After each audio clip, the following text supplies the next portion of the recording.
One of the ways of making lines is to leave a gap, kind of like a reverse applique. So on my turtle here, if you look how I've constructed the plates on this turtle, I've left a gap where my lines between the plates are. You can see that right there. And I have pieced up to my line, so I can see my line as I'm working. And I do that because then I will slip the contrasting line underneath it after I get farther along. Now here my turtle is coming together. On this one it's a little farther along, and this is usually at the point when I would decide what that line might be. And because I have made, I've picked a few fabrics in here that I hadn't really expected that had some purple in it. There's purple dots there, there's purple dots there, purple dots there. And so I decided to maybe make some purple lines. I've dropped a couple of them in here already.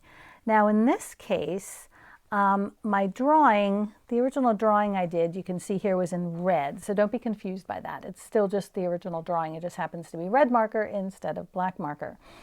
But you can see that I can, you can still see that marker. So here I've got those gaps. Now, since I want to try some purples, and I don't know which ones, and it's probably even best to do a mixture of purples. It'll be much more interesting then than if it was just one piece of fabric.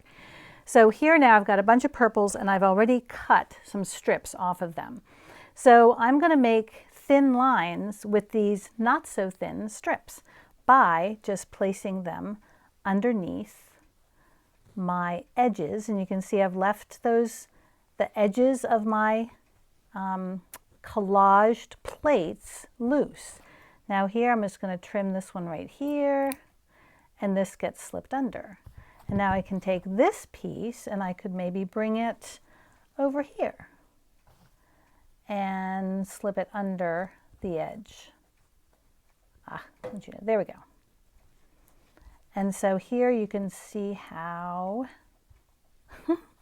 there you go.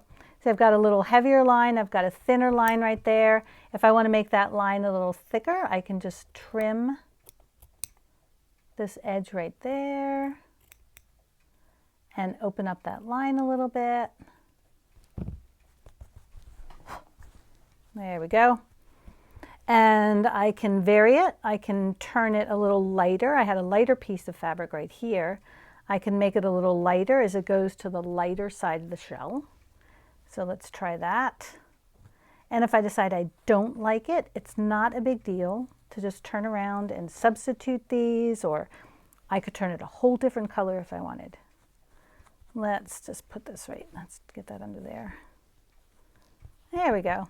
So you can see how it goes from lighter to a darker purple. And I can do any number of variations with that. So that's one way of making a line. Leave a gap as you're assembling it.